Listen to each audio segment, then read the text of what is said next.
Hey guys, this is John with Trueshot Gun Club, and I'm here with Lucas Hoem.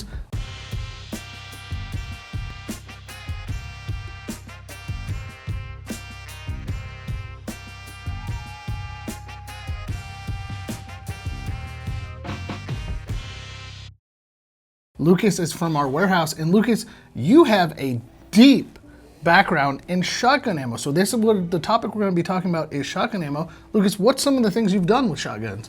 Yeah, well, it's great to be here. I started target shooting when I was 6 years old. I kind of grew up on a ranch up in Wyoming, so I started target shooting early on.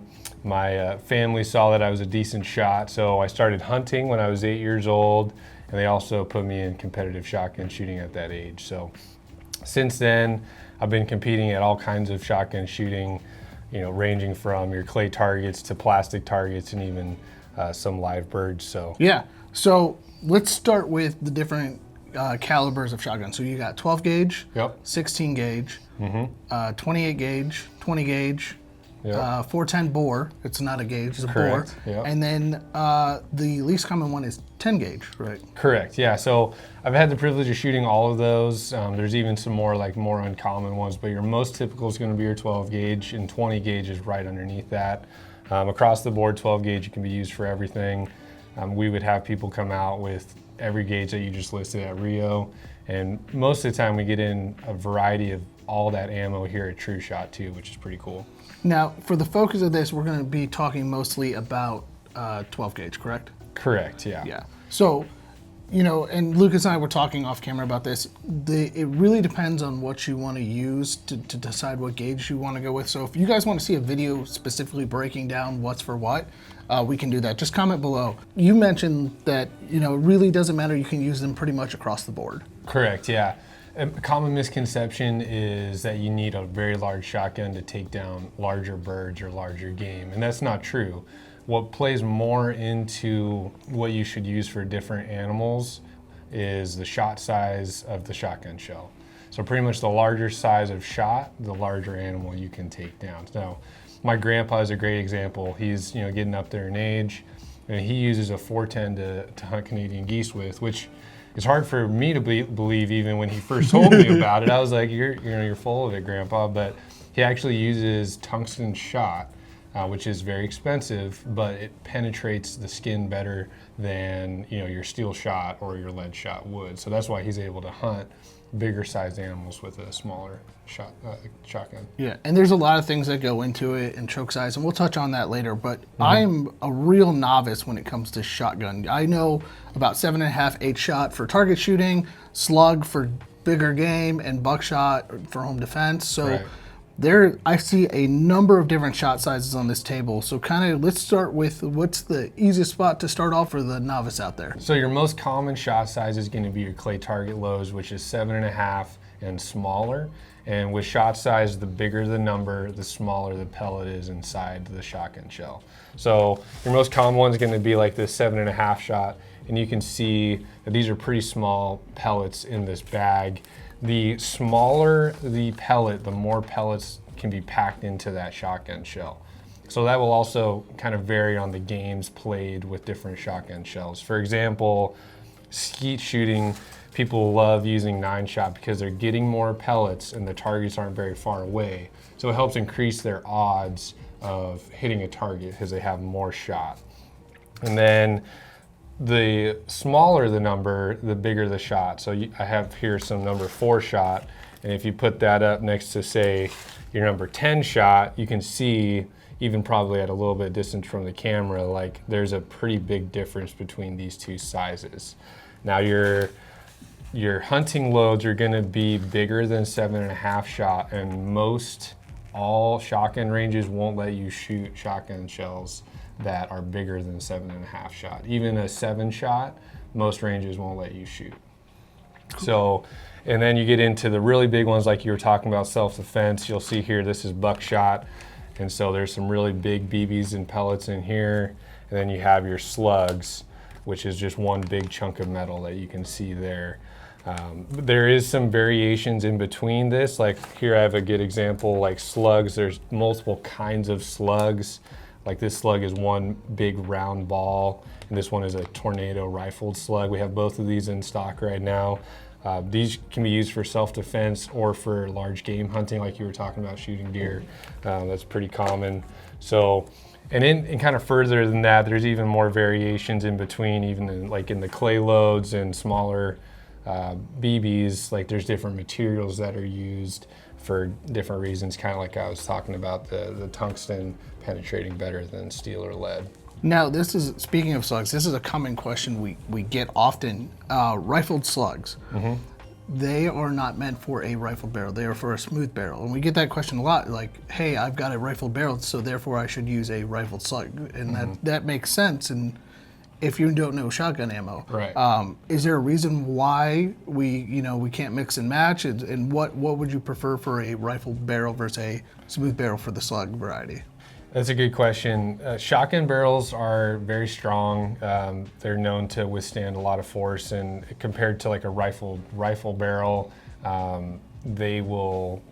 you can use both, slugs out of a rifled shotgun barrel. I'd say if you have a rifled shotgun barrel, you could use rifled slugs and you'd probably get some more accuracy, but it's not going to affect the shot itself and your barrel. So you can use a round ball in a rifled barrel, or you can use a rifled slug. It shouldn't make too big of a difference either way. But for the rifle slug, it's more designed for a smooth barrel, correct? Correct. Okay. Yeah. All right.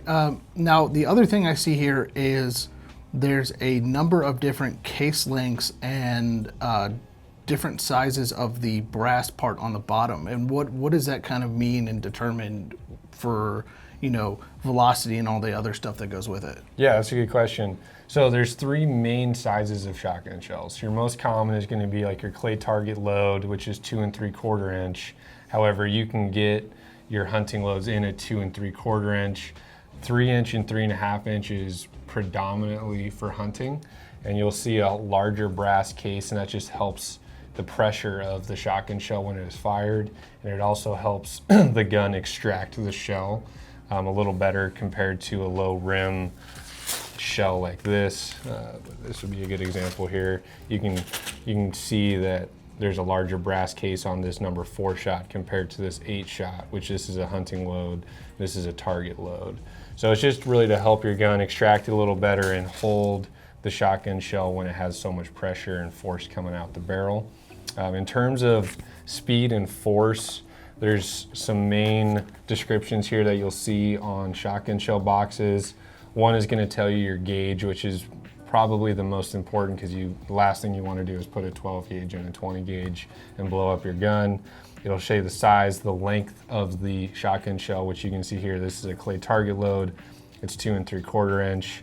It also talks about the speed, which is measured in feet per second. And that ranges from 1,100 feet per second up to like 16 or 1,700 feet per second for your hunting loads. It'll also talk about the drams, which that's a very common question as well, as what is dram? And pretty much it is just another description of the velocity of your shot coming out of your barrel. It has to do with the amount of gunpowder in that shell. So your hunting loads are going to have a larger amount of a dram than your clay target loads. And then another big one is like the weight of the shot, which is pretty much your payload inside the shotgun shell. So you'll see 7/8 ounce, 1 ounce, 1.25 ounces, all the way up to 2 ounces for your hunting loads. And so that just talks about literally the amount of BBs in the shotgun shell. And it'll also say the shot size. Yeah, and I'm glad you brought up dram, because when I learned a little bit about shotgun shooting, the gentleman who taught me, he was older, he referred to dram a lot. And a lot of people don't know that anymore because it's not something that's really referred to. Right. It's all about velocity now. Yep. It's very true. Now, if I am running, and again, we talked about velocity and things like that. If I'm running a semi-auto shotgun versus a pump shotgun, would I prefer having a high brass or a low brass? That is a very good question, and that really depends on the kind of gun that you're using. With modern technology, there's a lot of semi-autos out there now that will cycle just about anything. There are some other factors that go into it. With a pump action or a over-under, you're forcing that shell to come out of your gun. A semi-auto is doing it automatically, so anything you can do to help force that out is going to be better for your gun. So an example would be like a high brass load gives the gun more to latch onto when it fires and ejects, so that helps. And also having more of a payload, a bigger amount of shot in your shell creates a bigger force, so it'll help drive that action back to eject. A great example would be like my Benellis. They're all inertia driven, so it is all driven off of the power, of the shotgun shell. So the more power you have, the more likely the gun is to eject.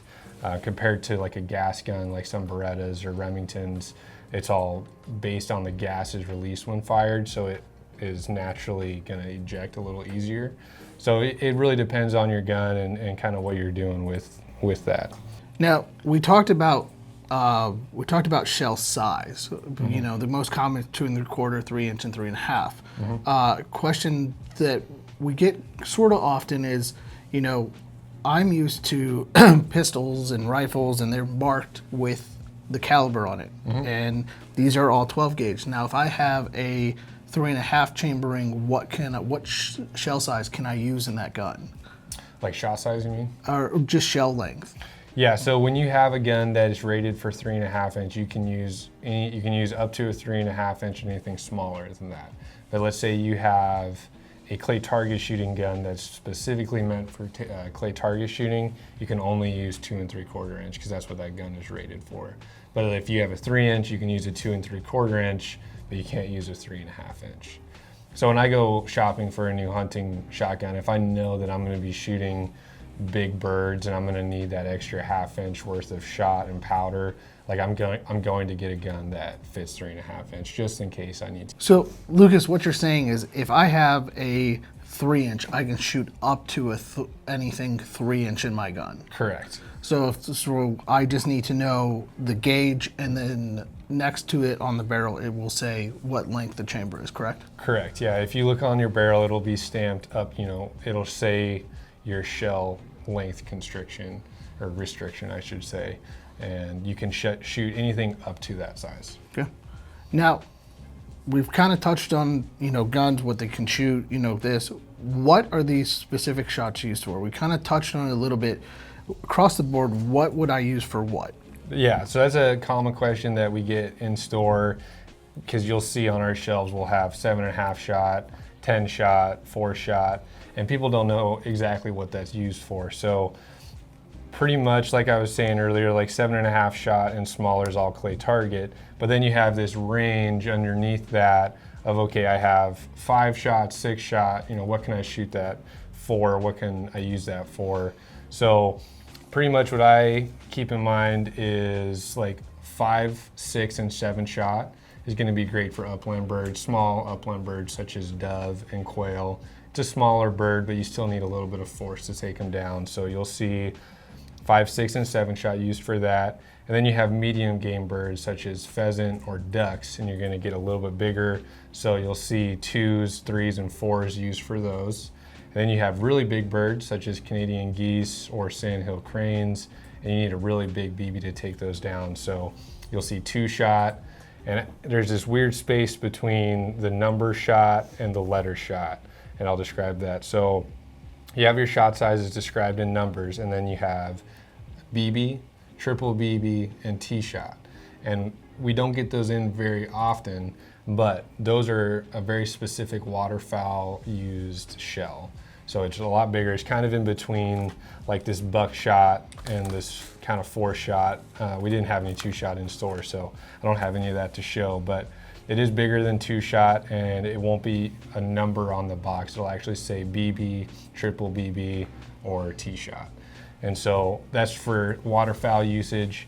You can use them for some small fur-bearing animals, but then once you get into like buckshot and slugs, you're going for like a big game, like a deer. So those are what the common uses are. It is also kind of based on like perspective and what you're comfortable using. If you've grown up shooting birds with 5 shot most of your life, then you're gonna lean on that for most of your hunting. But in terms of just common use, the bigger the game, the smaller the number of shot, which is the bigger BB. So Lucas, most of the stuff in front of us is lead shot. If I'm going upland hunting, what are the restrictions? Because I know there's a lot of restrictions when it comes to upland and waterfowl when it comes to hunting with a shotgun. That's a great question. It's very commonly asked. Majority of shotgun shells are going to be lead, but for waterfowl, you do have to use steel. So in 1991, the U.S. Fish and Wildlife banned all lead shot for waterfowl hunting. And that's because before that, about 2 million ducks and geese every year died from lead poisoning. So for waterfowl hunting, you can only use steel shot or anything but, pretty much anything but lead. There is some other combinations of shot materials such as copper or tungsten or copper plated steel, but it's pretty much just to help the wildlife around water not get lead poisoning. But for pretty much any upland bird, dove, quail, pheasant, you can use lead shot. Some landowners that have water on their property will not let you shoot lead at all, just to help help conserve and preserve their wildlife on their land. But majority of upland bird hunting, you can use lead shot. We do sell some like sterling lead 4, 5, and 6s, and that's a great upland bird load. With recent technology, there is new loads coming out. Like a great example would be this Bio 7.5 shot that we have in stock. And probably the most common question asked with that is the shot biodegradable? And the answer is no. It is still a lead shot that is inside that shotgun shell, so you cannot shoot that around water. But the shell itself and the wad are biodegradable. Let's kind of move forward and talk about chokes, because I know for steel shot you need a specific choke. First off, what is a choke? And then why would I need a specific choke just for that shot? Totally. It's a very commonly asked question, and chokes are a very helpful thing when you're shooting clay targets, your paper targets, or you're hunting. Chokes are one of two things. They're either going to be fixed chokes or they're going to be adjustable. So after you ensure that your gun is safe and unloaded, if you look at the end of your barrel, you'll see one of two things. You'll see a secondary tube inside that barrel, and that means you have an adjustable choke that you can take out and change to a different size of choke. The other thing you could see is just one tube, and that means that you have a fixed choke that cannot be changed. And there are some guns out there still floating around that have both. It's like a fixed and an adjustable choke. You'll see like this huge bulge at the end of your barrel that you can adjust right there. It's pretty cool. But pretty much what a choke does is it constricts your shot size. So a lot of people ask, if I use a different size shot, is that going to change my pattern? And the easy answer is no. You can use 7.5, 8s, 9s, or 4s, and you're going to get the same pattern. It's all dependent on what size of choke you have. So there's the main different sizes of chokes are going to be full, modified, and cylinder, with a few in between, such as improved modified, which is between full and modified, and then improved cylinder, which is between modified and cylinder. Full is the tightest choke you can possibly have, and cylinder is pretty much your bore diameter. So it's going to be the most open spread that you could have. So in the target shooting world, if I'm shooting at a clay target that's 60 to 80 yards away, I'm going to want a really tight choke so that my pattern stays tighter at a longer distance. But if I'm shooting skeet, with number 9 shot, I'm going to use a very open choke because I'm close to the target. I have more pellets, like I want a larger spread against that target. In the hunting world, with steel shot, they make very specific chokes for steel shot. It's pretty much just reinforced steel, a more hardened steel that can withstand more force. You can still get those in modified and full, all the different sizes. Personally, I like to shoot birds with a really tight choke just because I like a tighter pattern and I don't want to have to worry about my choke size at a bird that's a long ways away. So really the biggest difference between like your lead, target chokes and your hunting chokes are going to be the material of the choke that can withstand that force. Now, from my understanding is full and modified, those are your clay ones. Cylinder and improved cylinder are what you use for your slugs because you don't want the tight You don't want to full on a slug because there's a chance it'll blow your choke right out. Yeah, that is correct. So pretty much with all the shot sizes, you can use pretty much any different choke. The only chokes that I recommend to people when they're shooting slugs are going to be like a really open choke, just like you just said. You don't want, you know, that one big piece of metal to rip your chokes out. And so if you have a really tight choke in your gun and you're shooting one large projectile, there's a pretty large chance that it's going to rip your chokes out of your gun. And I even tell people with buckshot that you want a pretty open choke because you don't want to damage your gun. Right. And now if I have a fixed choke, how would I know, where would it say what choke size that is on the barrel? That's another really great question. Most guns that have fixed chokes should say kind of by the receiver. Like if it's an over-under and you open the gun, it'll say right where you put your shells in, it'll say like, you know, improved modified on one side, which will correlate to the top barrel, and then a different choke size on the other side correlated to the bottom barrel. So it usually is stamped. Sometimes I've seen guns that aren't stamped and you just have to read the owner's manual and it'll tell you what they're fixed as. But most of the time they're stamped on the gun somewhere. And it's in really small writing, so you just kind of have to look over your gun with a fine tooth comb and know what you're shooting. Now, we talked about chokes, we talked about shot sizes. You know, the one thing we mentioned that we really haven't talked about is wadding. And what is a wad? What does it do? What does it affect when you're firing a shotgun shell? Yeah, so the wad is controlling your shot a little bit. It separates the gunpowder and your shot in the shotgun shell. There's a lot of different kinds of wads out there. Sometimes they're used to help, you know, control your shot outside of your barrel. Other times it's just literally a piece of plastic separating your shot and your gunpowder. So some gun manufacturers advertise, you know, this wad will help spiral your shot or help keep it tighter at a distance, so the wad will actually stay with the shot a little further than a typical shot would, so that it helps kind of control that pattern. It kind of correlates also to what chokes you're using. There's some chokes out there that strip the wad and get it out of the picture. There's really no right or wrong. Once again, it's based on kind of perspective and what you're comfortable with. I mean, the biggest thing is just, you know, being knowledgeable about what you're shooting and where you're shooting it at. I mean, there's a reason why, you know, ranges restrict you to 7.5 and smaller. There's a specific like shot fall distance that ranges require to have to make it safe. And if you step, you know, above 7.5 shot, the further the shot is going to go. So that's a good point to make, is the bigger the shot, the further the shot's going to go.